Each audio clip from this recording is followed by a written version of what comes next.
Are you stuck in the same old routine at work?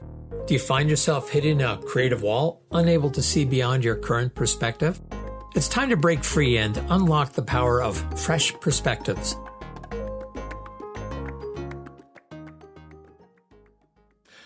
Hello, David Gouthro, back with another episode of Discover Fresh Perspectives. And today I'm here with Adrienne White. And one of the things that Adrienne is passionate about is something that hadn't occurred to me, and I hope many of you are going to be interested in. And that's, why are women so underdiagnosed with heart attacks? So, Adrienne, I'm curious to hear what you have to say and how you discovered this, and now what we can do about it. So, over to you. So, tell me a little bit more about this. Okay. Well, in 2017, in the fall, I had a heart attack. And that, sounds all very dramatic, but it wasn't at all. I was out for lunch with a friend of mine and we're having a lovely visit. I'd picked her up from the ferry and suddenly I felt a little sick to my stomach. And I thought, well, that's weird. Okay. And then it passed. She came back to the table and said, how about we get a cup of tea? And I thought, well, I've got British background, so I know that is going to fix everything. And it did, until it didn't. I noticed my arms were a little weak and I had some weird pressure in my neck. I was really tired. I was really fatigued suddenly, not wanting to sleep, just no energy. And I tried to explain it all away. I was having gluten and dairy for the first time in months. And I thought, geez, could it be hitting me that hard? That seems strange. Anyway, I was talking to my friend and I said, you know what? I just don't feel right. And those, David, were the magic words. I just don't feel right. People say you should listen to your mother. You've probably heard that. And my mom was about 50 when she had a heart attack, her first. And that's what she said. It just didn't feel right. She tried to explain it all away. Then she felt fine. And that's the funny thing. It comes in waves. You feel really icky bad, and then it passes and you feel absolutely fine. And then you don't. And then you do. And so just to finish off this part of the story, my friend said, are you okay? And I said, I don't think so. So we decided to go sit outside. Unbeknownst to me, my friend thought I had indigestion. She is older and wiser than me, but she thought I had indigestion. And it was the restaurant manager, I found out later, who pulled her aside. And she said to my friend, I think your friend is having a heart attack. Wow. Yeah. And so she drove me to the hospital, a little community hospital. And sorry, Adrienne, can I stop for just a moment? Was the manager a male or female? Female. Okay. Interesting. Yeah. Okay. Female. And I was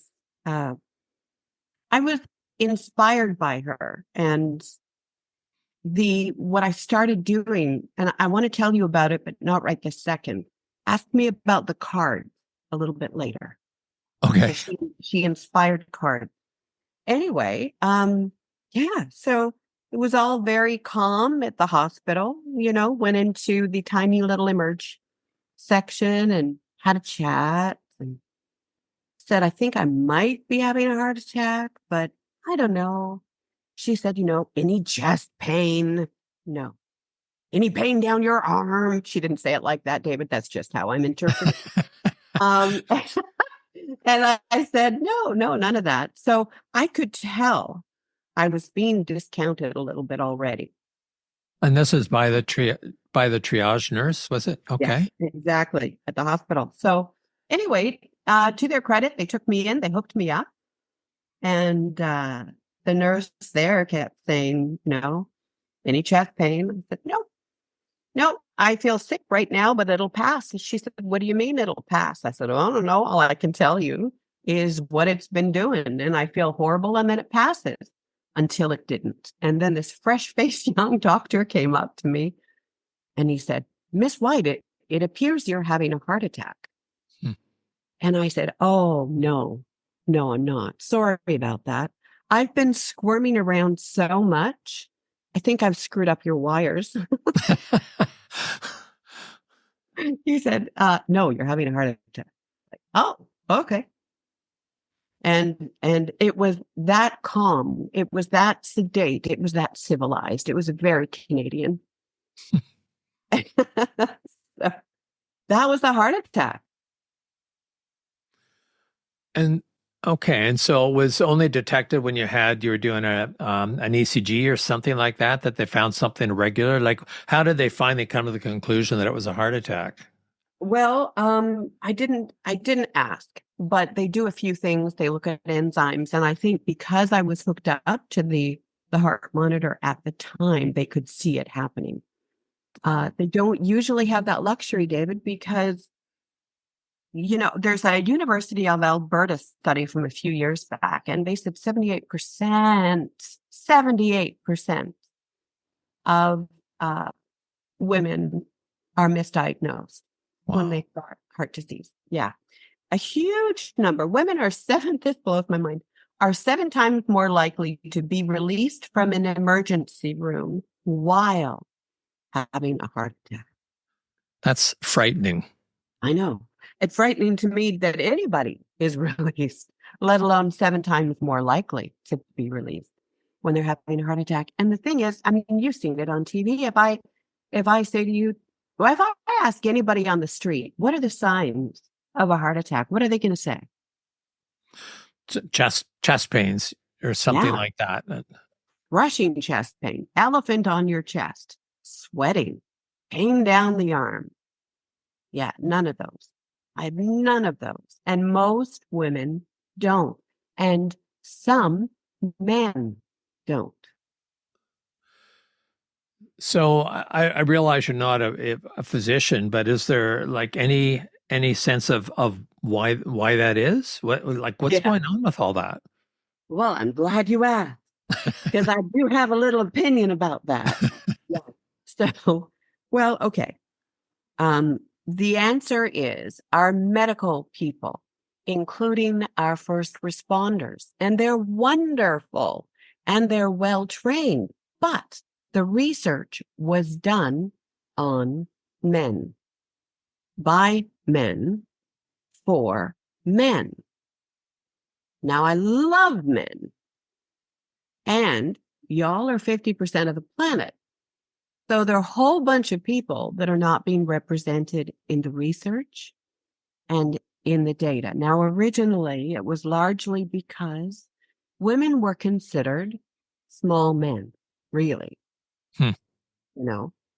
And so what do you do? So, and they didn't realize that, well, women weren't particularly valued. Let's face it. When all the heart research started, we didn't even have the vote, and not all women in Canada anyway. And anyway, it's fascinating to me, the societal elements of it, because on one hand, women simply weren't valued the same way.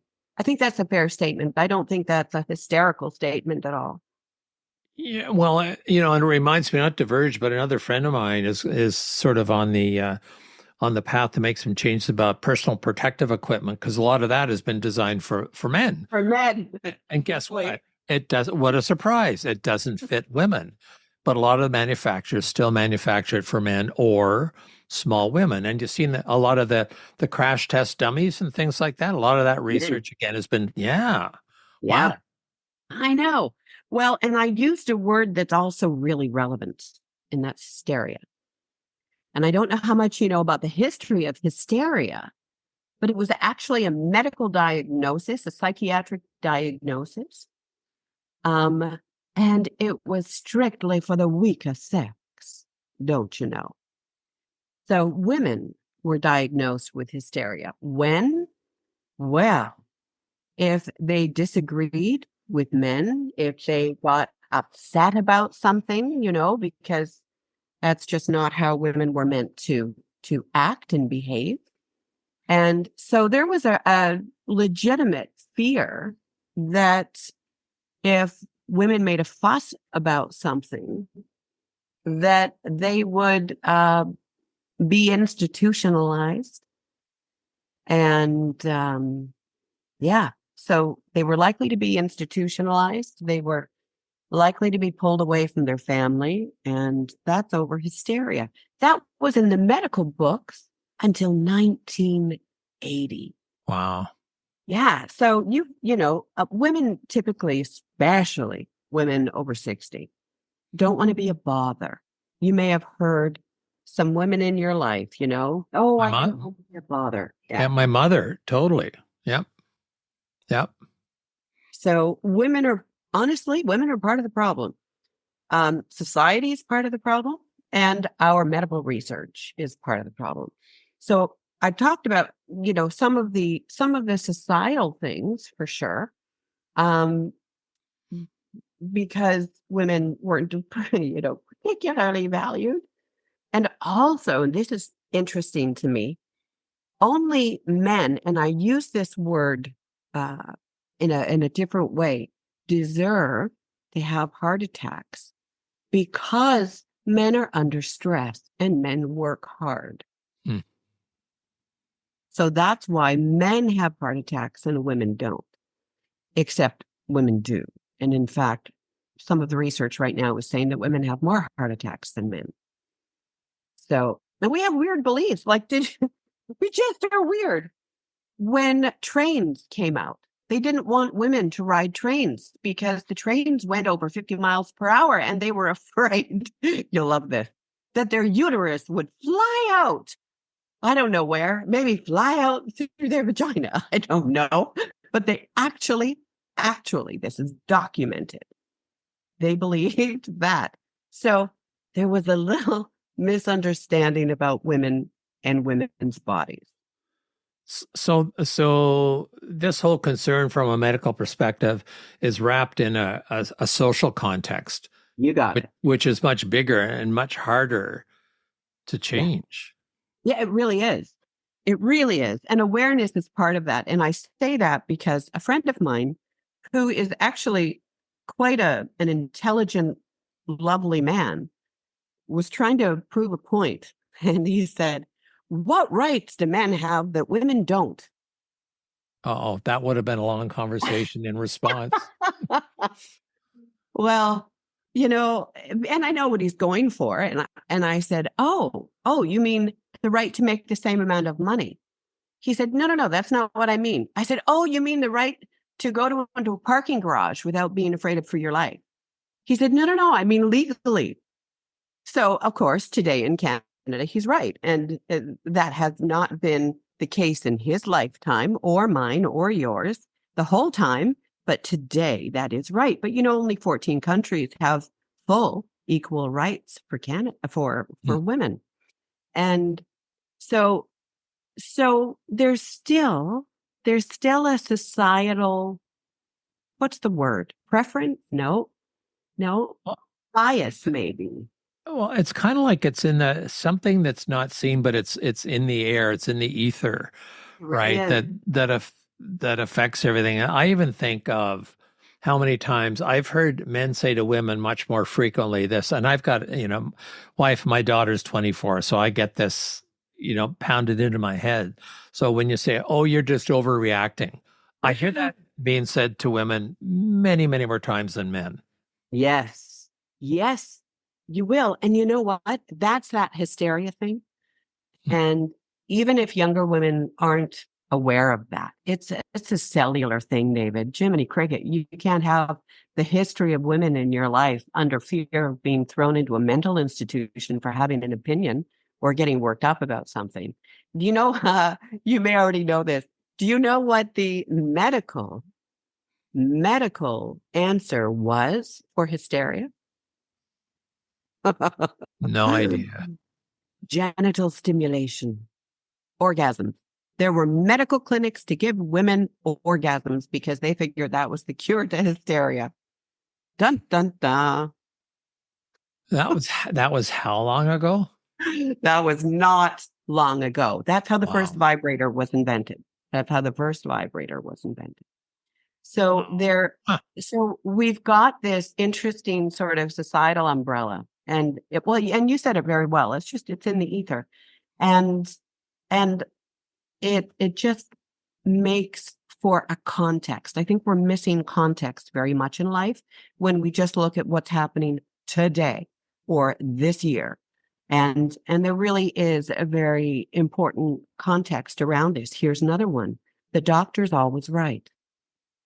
Um, now, I do not subscribe to that myself, but my mom does. My friends' moms do. They just would not. Um, they'd be mortified. Let's put it that way. If they were to say, if I was to stand up for them the way I stand up for myself at the doctor, they would be horrified. They just don't do it. I mean, I think of my daughter who's she's very strong and opinionated. But if there's a lot of context where I'll ask, oh, don't ask a question, or if the food isn't right, oh, don't say anything. Or if it's a doctor, don't ask, right? Because it's seen as a challenge of that person rather than a question based on curiosity. Right? Oh, beautifully said. Beautifully said. Huh. So, Well, so where are the points of intervention? Because obviously you can't wait for technology to shift before women start to get taken more seriously when they may be having a heart attack. But what are the different places where you start to intervene to start to reduce the likelihood of that happening? right now, I believe the most effective way is through conversation and education. And I don't mean a degree. I mean a 5-minute flipping conversation with women.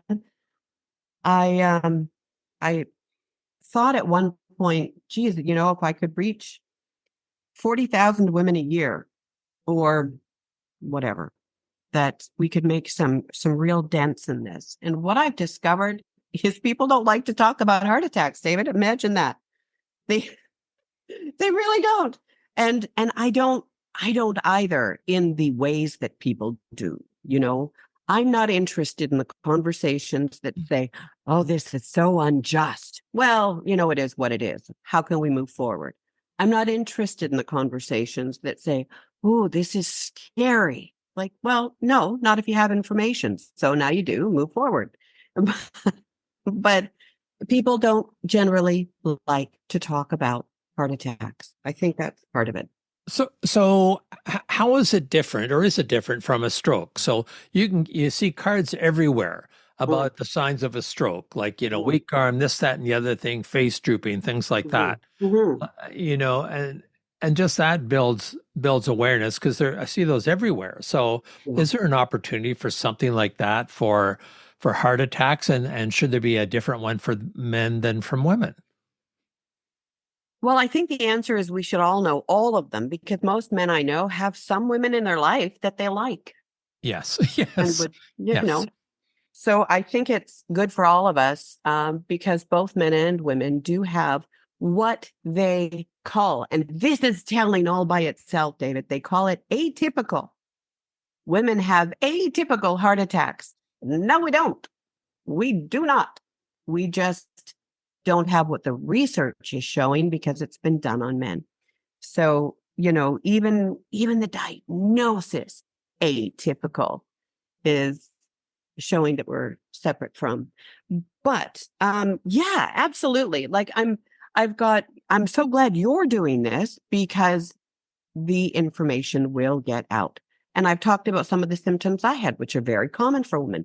Unexplained, that's the magic, unexplained fatigue, unexplained arm heaviness. For me, it's like I'd been screwing in a light bulb for 10 minutes, but I was out for lunch. So clearly I was not doing that. Um, the the weakness, the fatigue, difficulty catching my breath. They say shortness of breath. Do you know what shortness of breath feels like? I didn't, not really. So for me, it's just I was too tired to talk, if that Mm. makes any sense. And so those are some of the very typical signs. I've got a video about this. Can we put a link under yours? Oh, absolutely. Absolutely. That'd be great. And so I'm doing a few other things too. I was doing everything is free. It's all community give back. I'm a volunteer for the Pacific Open Heart Association, so talk to people who are about to have open heart surgery and their families. But also, I was doing a program on the heart. Um, the misunderstood. There's no, and I wrote lots of articles. How to not die of a broken heart, um, and the cards that I mentioned to you. I have little cards that say, "Your smile brightened my day," and I give them to people whose smiles have brightened my day. But often those are people in the service industry, like the manager at that restaurant. And there's a QR code on it for people to scan, and it goes to that video that shows them the heart attack signs because they're with the public all day. And so if they're going to see signs, I want them to have the information that that manager had. Because my friend really thought it was indigestion, and she didn't like to drive in the big city. So she probably would not have very willingly given me a ride to the community hospital. So I think being willing to talk about it is a big one. And I'm finding as many creative ways as I can to get the word out. So, I should not be providing ideas from from our work for you in your volunteer time, Adrienne. But one of the things I wonder is, almost like again a card that. Are you feeling this? Could be a heart attack. Are you feeling this? Could be a heart attack. Like in a whole pile of those things. If you're feeling 3 out of 5 of these things, you might want to get yourself to the hospital. But just to raise awareness and just flood the hospitals with them. Hire a plane and just do a dump of these things because it's so much more available for information about stroke or the sign that you show if you're in distress and the person's that's with you shouldn't be with you and things like that. So it would seem that given the frequency of these, and especially as people get older, something that's a cue or something that makes them think and not discount it so quickly. When can we have that ready? When can we have that ready?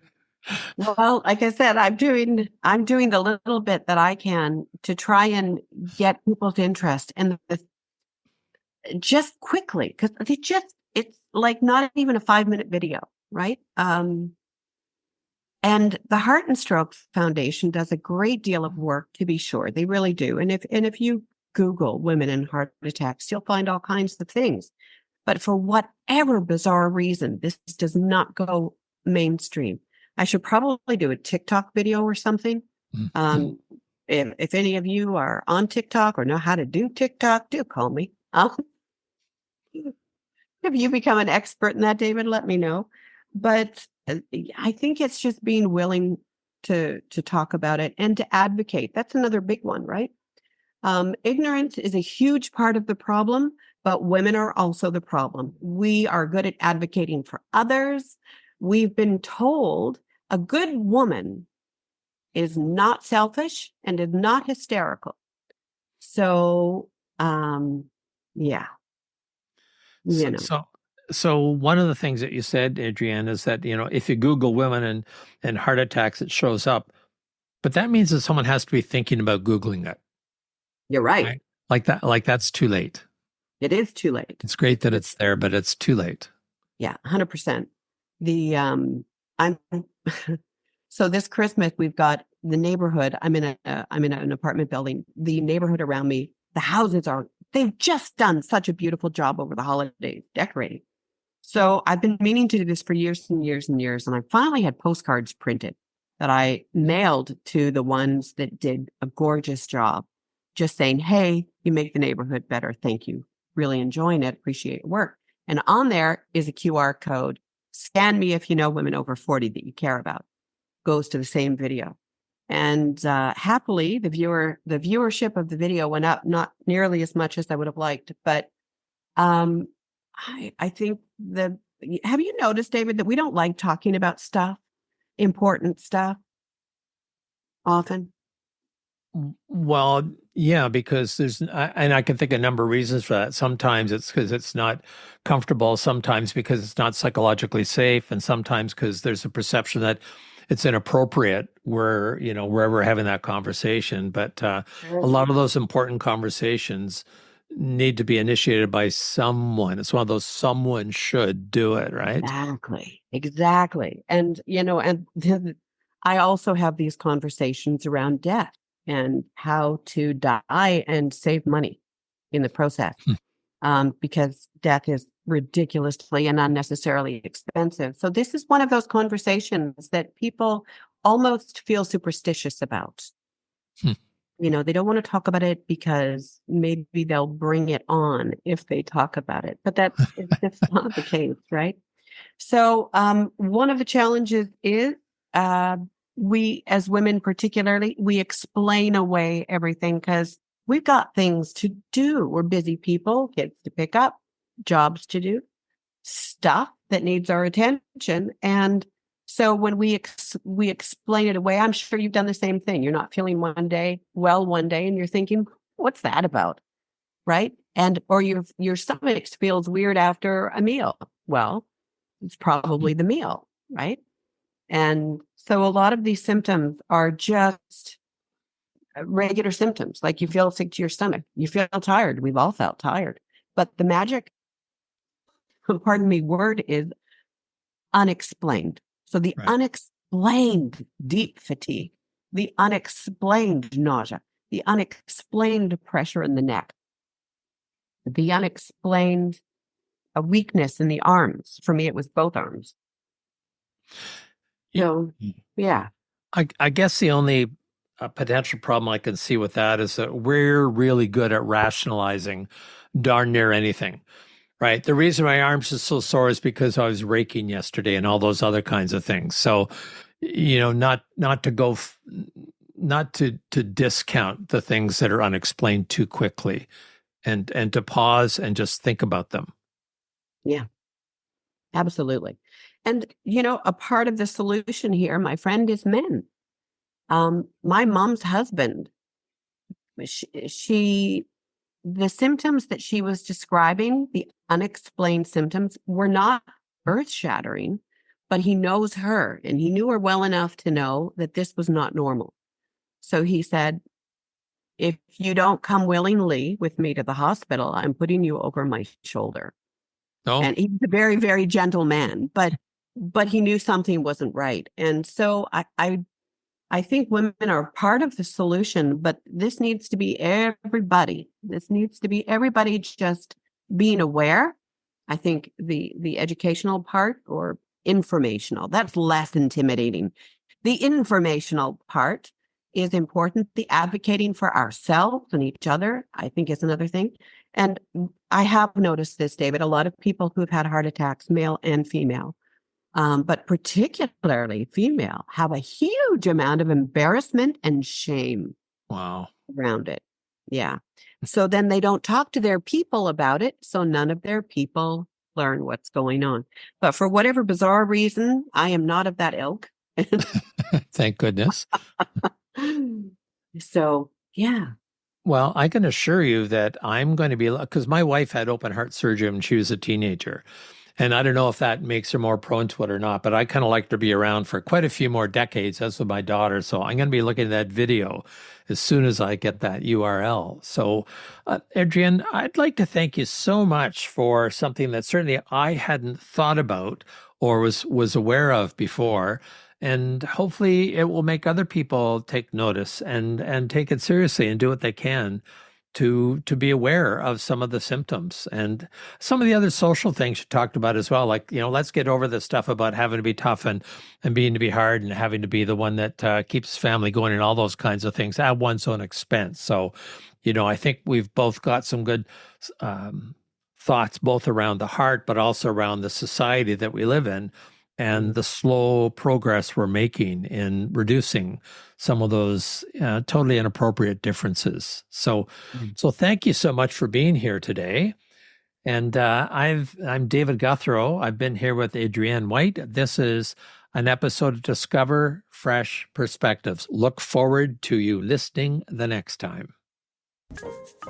Subscribe now, because on Fresh Perspectives, every episode is an opportunity to explore new horizons and redefine what's achievable.